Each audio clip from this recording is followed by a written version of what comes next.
میرے خوابوں سے عقل کو کوئی نسبت نہیں ہے صدر عالی وقار،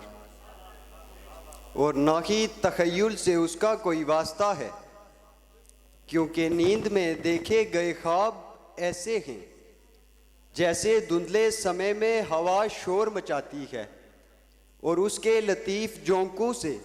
پھولوں کی پتیوں پر شبنم کے قطرے گرتے ہیں، جیسے کسی کی آنکھوں سے آنسو ٹپکتے ہیں۔ ایسے خواب دہر کی شادابی کا باعث نہیں بنتے، ایسے خواب صرف سحر میں مبتلا کرتے ہیں، ان کی کوئی تعبیر نہیں ہوتی مگر ایک خواب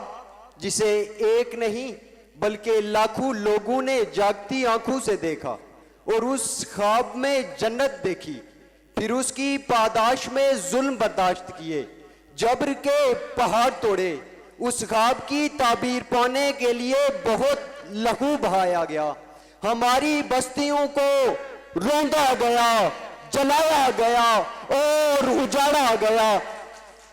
مگر جب آنکھوں کے میدانوں میں تماشے ہونے لگے تو خواب دم توڑ دیتے ہیں۔ ہم نے نیند کے پھندوں سے آزاد کروٹ لے کر ہاتھوں پہ آنکھیں اگائی، پھر آسمان نے کئی بستیاں کھائی اور جنت نے بہت لہو پیا کہ لہو کی ساتھ پشتیں کوئی چہرہ نہیں رکھتی کہ صدر عالی وقار میرے قبیلے کے خاص لوگوں، یہ تم بکے ہو، تمہارے بکنے کی خصلتوں نے میرے قبیلے کی داستانوں کے چہرے مسل دیے، تمام قصے بدل دیے۔ میرے قبیلے کے خاص لوگوں، یہ تم بکے ہو،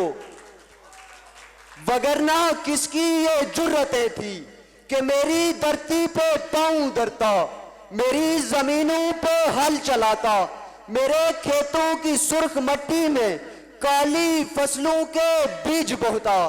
میری جنت کی ٹھنڈی نہروں میں اپنے دوزخ کی آگ برتا۔ میرے قبیلے کے خاص لوگوں، یہ تم بکے ہو۔ میرے قبیلے کے خاص لوگوں، یہ تم بکے ہو، گونگے بولنے والوں سے نفرت کرتے ہیں اور اندھے خواب نہیں دیکھتے صدر عالی وقار، مگر ہماری 7 نسلیں آزادی کا خواب دیکھتے دیکھتے بینائی کھو چکی ہیں۔ قید خانوں کی طرف اٹھنے والے ہر ایک قدم کو مٹی کی پھانسی دی گئی، چاند آسمان پر آنکھیں موندے نابینا کی جولی دیکھتا رہا کہ ہم تو شاخ پر کھلنے والے پھول کی پوری پیدائش سے بھی غافل ہیں۔ ہماری قید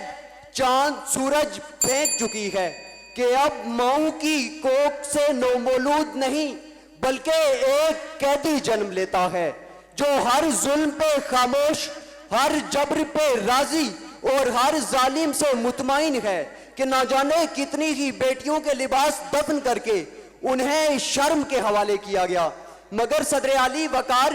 خواب کی تعبیر تو ان زنجیروں کی صدا ہے جو چھن